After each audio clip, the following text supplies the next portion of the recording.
ನಮಸ್ಕಾರ ವೀಕ್ಷಕರೇ, ನಿಮಗೆಲ್ಲರಿಗೂ ನನ್ನ ಯೂಟ್ಯೂಬ್ ಚಾನಲ್ಗೆ ಸ್ವಾಗತ. ಭಾವನಾತ್ಮಕ ಪ್ರೇಮಕತೆ ನಾನೆಂದಿಗೂ ನಿನ್ನವನೇ ಭಾಗ 19. ಸರ್, ಒಂದೇ ಒಂದು ನಿಮಿಷ. ಅವನು ಮತ್ತೆ ತಿರುಗಿ ಅವಳತ್ತ ಬಂದಿದ್ದ. ಏನು ಜನನಿ, ಏನು ಹೇಳಬೇಕು ಅಂತ ಕರೆದ್ಯಲ್ಲ ನನ್ನ? ಓಡಿ ಹೋಗಿ ಅವನನ್ನು ತಬ್ಬಿಕೊಂಡಿದ್ದಳು ಜನನಿ. ಎಷ್ಟು ಸಾಧ್ಯವೋ ಅಷ್ಟು ಬಲವಾಗಿ ಅವನನ್ನು ತಬ್ಬಿ ಹಿಡಿದುಕೊಂಡಳು. ಮರವನ್ನು ಅಪ್ಪಿದ ಲತೆಯಂತೆ. ಇನ್ನು ಅವನಿಂದ ಬೇರ್ಪಡುವ ಮನಸ್ಸೇ ಇಲ್ಲ ಎಂಬಂತೆ. ಅಂದರೆ ನೀವು ಬೇರೊಬ್ಬರನ್ನ ಪ್ರೀತಿಸ್ತಾ ಇದ್ದೀರಾ? ಯಾರವರು? ಅವಳ ಮಾತು ಕೇಳುತ್ತಲೇ ಅವನು ಶಾಕ್ಗೆ ಒಳಗಾಗಿದ್ದವನಂತೆ ಅವಳಿಂದ ದೂರ ಸರಿದು ನಿಂತಿದ್ದ. ಈ ಹುಡುಗಿ ಪ್ರೀತಿಸುತ್ತಿರುವ ವ್ಯಕ್ತಿ ಯಾರು ತಿಳಿಯುವ ಕುತೂಹಲ ಜ್ಯೇಷ್ಠನಿಗೆ. ಅವಳ ಉತ್ತರಕ್ಕಾಗಿ ಕಾಯುತ್ತಾ ಕುಳಿತಿದ್ದಾನೆ. ಅವನ ಪ್ರಶ್ನೆಗಳಿಗೆ ಉತ್ತರಿಸುವ ಬದಲಾಗಿ ಅಜ್ಜಿ ಕೊಟ್ಟ ಮಾಂಗಲ್ಯ ಸರವನ್ನು ತಂದು ಅವನ ಕೈಗೆ ಕೊಟ್ಟಳು ಜನನಿ. ಅವನು ಅದನ್ನು ತೆಗೆದುಕೊಳ್ಳದೆ ಅವಳತ್ತ ಪ್ರಶ್ನಾರ್ಥಕವಾಗಿ ನೋಟ ಬೀರಿದ. ಸರ್, ತಗೊಳ್ಳಿ. ಅಷ್ಟರಲ್ಲಿ ಬಾಗಿಲ ಬಳಿ ಸದ್ದು ಕೇಳಿಸಿತು. ಆಗಿಂದ ಕಾಲ್ ಬರ್ತಾ ಇದೆ, ನಾನು ರಿಸೀವ್ ಮಾಡಲಿಲ್ಲ. ಅದಕ್ಕಾಗಿ ಕರೆಯೋಕ್ಕೋಸ್ಕರನೇ ಬಂದಿದ್ದಾರೆ ಅನ್ಸುತ್ತೆ. ಯಾರು ಬಂದಿದ್ದಾರೆ ಅಂತ ನೋಡ್ತೀನಿ ಎಂದು ಹೇಳುತ್ತಾ ಬಾಗಿಲಿನತ್ತ ಹೊರಟ ಜ್ಯೇಷ್ಠ. ಸರ್, ಒಂದೇ ಒಂದು ನಿಮಿಷ. ಅವನನ್ನು ತಡೆದಳು ಜನನಿ. ಅವನು ಮತ್ತೆ ತಿರುಗಿ ಅವಳತ್ತ ಬಂದಿದ್ದ. ಏನ್ ಜನನಿ, ಏನು ಹೇಳಬೇಕು ಅಂತ ನನ್ನನ್ನು ಕರೆದ್ಯಲ್ಲ? ಅವಳು ಬಾಯಿಂದ ಉತ್ತರಿಸಲಿಲ್ಲ. ಓಡಿ ಹೋಗಿ ಅವನನ್ನು ತಬ್ಬಿ ಹಿಡಿದುಕೊಂಡಳು. ಎಷ್ಟು ಸಾಧ್ಯವೋ ಅಷ್ಟು ಬಲವಾಗಿ ಅವನನ್ನು ತಬ್ಬಿಕೊಂಡಿದ್ದಳು. ಮರವನ್ನು ಅಪ್ಪಿದ ಲತೆಯಂತೆ. ಜನನಿ ಇನ್ನೂ ಅವನಿಂದ ಬೇರ್ಪಡುವ ಮನಸ್ಸೇ ಇಲ್ಲ ಎಂಬಂತಿತ್ತು ಅವಳ ಹಿಡಿತ. ಅವಳ ಹೂವಿನಂಥ ಸುಕೋಮಲವಾದ ದೇಹ ಅವನನ್ನು ಅಪ್ಪಿ ಹಿಡಿದುಕೊಂಡಿತು. ಅವನ ಹರವಾದ ಎದೆಯಲ್ಲಿ ತನ್ನ ಮುಖ ಹುದುಗಿಸಿಕೊಂಡಳು ಜನನಿ. ಒಮ್ಮೆಲೆ ಅವನೆದೆ ಬಡಿತದ ವೇಗ ಹೆಚ್ಚಾಗಿತ್ತು. ಅದು ಅವಳ ಗಮನಕ್ಕೂ ಬಂದಿತ್ತು. ಹೊರಗಿನಿಂದ ಬಾಗಿಲು ಬಡಿಯುತ್ತಲೇ ಇದ್ದರೂ ಅವನಿಗೆ ಅವಳಿಂದ ದೂರ ಸರಿಯುವ ಮನಸ್ಸೇ ಆಗಲಿಲ್ಲ. ಅಂದರೆ ನೀನು ಪ್ರೀತಿಸ್ತಿದ್ದ ಹುಡುಗ ಯಾರು ಅಂತ ನನಗೆ ಹೇಳಲ್ವಾ? ಅವಳು ಬಾಯಿಂದ ಹೇಳಲಿಲ್ಲ. ಬದಲಾಗಿ ಅವನಿಗೆ ಅರ್ಥವಾಗಿತ್ತು. ಅವಳು ತನ್ನನ್ನು ಪ್ರೀತಿಸುತ್ತಿದ್ದಾಳೆ ಎಂದು ಅರಿವಾದ ಜ್ಯೇಷ್ಠನಿಗೆ ತುಂಬ ಖುಷಿಯಾಗಿತ್ತು. ಪ್ರೀತಿಯಿಂದ ಅವಳ ತಲೆ ನೇವರಿಸಿದ ಜ್ಯೇಷ್ಠ. ಅಷ್ಟರಲ್ಲಿ ಮತ್ತೆ ಬಾಗಿಲು ಬಡಿದ ಸದ್ದಾಯಿತು. ಅಜ್ಜಿ ಬಂದ್ರು ಅನ್ಸುತ್ತೆ. ಅವಳಿಗೆ ಅವನಿಂದ ದೂರ ಸರಿಯುವ ಮನಸ್ಸಿಲ್ಲದಿದ್ದರೂ ದೂರ ಸರಿಯಲೇಬೇಕಾಗಿತ್ತು.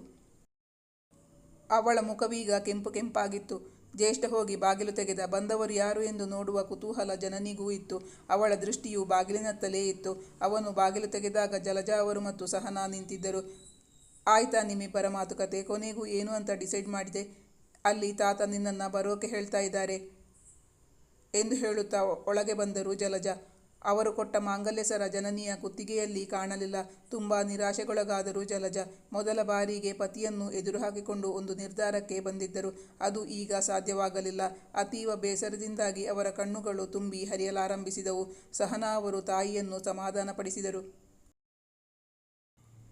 ಅಮ್ಮ, ಸಮಾಧಾನ ಮಾಡ್ಕೊ. ಮದುವೆ ವಿಷಯದಲ್ಲಿ ಯಾವುದೇ ಬಲವಂತ ಮತ್ತು ಆತುರ ಪಡುವುದು ಸರಿಯಲ್ಲ. ಜ್ಯೇಷ್ಠ ಅವನಿಗೆ ಇಷ್ಟ ಇಲ್ಲ ಅಂದಮೇಲೆ ಶಾಶ್ವತಿನ ಇಷ್ಟ ಇಲ್ಲ ಅಂತಾನೆ ಹೇಳ್ತಾನೆ.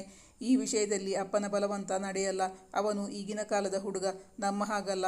ಅಲ್ಲದೆ ಅವನು ಸ್ವಂತ ಉದ್ಯೋಗ ಮಾಡಿಕೊಂಡು ಬೇರೆ ಮನೆಯಲ್ಲಿ ವಾಸಿಸುತ್ತಿದ್ದಾನೆ. ಅವನಿಗೆ ಯಾವುದೇ ರೀತಿಯ ತೊಂದರೆಯೂ ಆಗಲ್ಲ.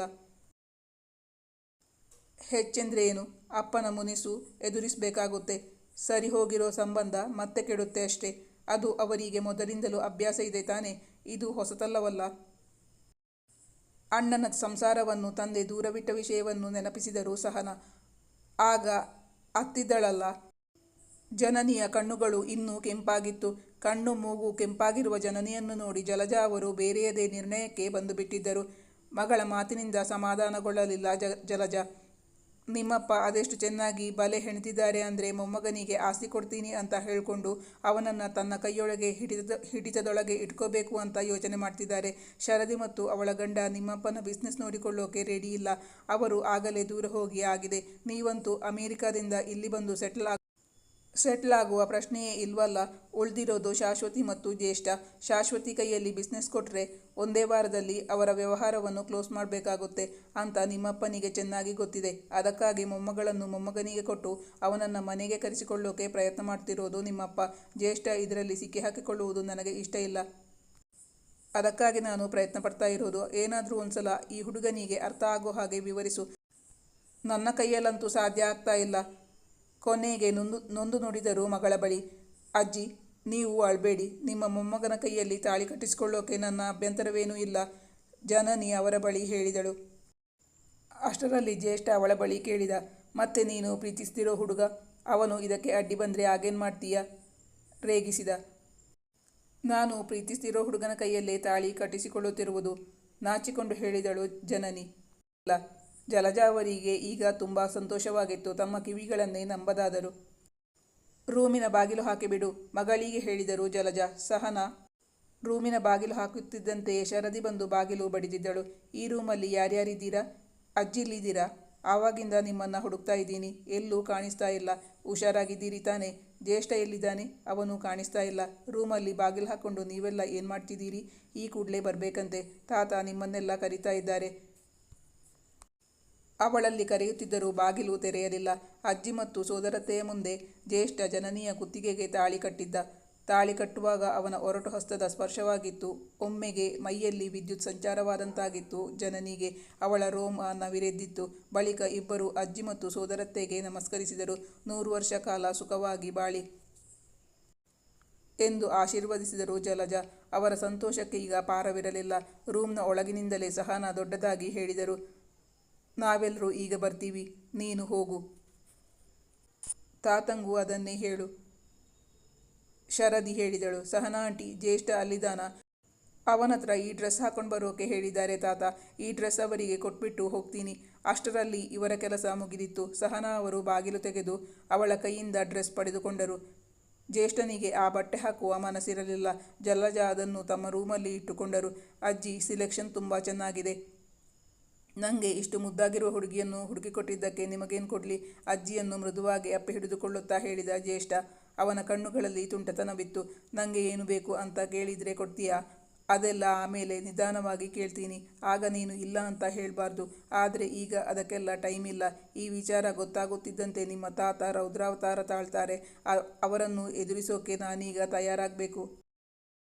ಜಲಜ ಅವರೀಗ ತುಂಬ ಭಯಗೊಂಡಿದ್ದರು. ಅಷ್ಟರಲ್ಲಿ ಸಿರಿಯವರು ಅಲ್ಲಿಗೆ ಬಂದಿದ್ದರು. ಮಗನ ಪಕ್ಕದಲ್ಲಿ ನಿಂತಿದ್ದ ನವಿಲು ಬಣ್ಣದ ರೇಷ್ಮೆ ಸೀರೆಯಲ್ಲಿ ಕಂಗೊಳಿಸುತ್ತಿದ್ದ ಅಪೂರ್ವ ಚೆಲುವೆಯನ್ನು ಕಂಡು ಆಶ್ಚರ್ಯದಿಂದಲೇ ನೋಡುತ್ತಿದ್ದರು ಸಿರಿ. ಈಗಾಗಲೇ ತುಂಬ ತಡವಾಗಿತ್ತಲ್ಲ, ಅದನ್ನು ವಿಚಾರಿಸಿ ಸಮಯ ವ್ಯರ್ಥ ಮಾಡುವ ಬದಲು ಬನ್ನಿ ಹೋಗೋಣ, ಮಾವ ಕಾಯ್ತಾ ಇದ್ದಾರೆ. ಜ್ಯೇಷ್ಠ, ನೀನ್ಯಾಕೆ ತಾತ ಕೊಟ್ಟಿರೋ ಬಟ್ಟೆ ಹಾಕ್ಕೊಂಡಿಲ್ಲ ಎಂದು ಕೇಳಿದರು ಸಿರಿ.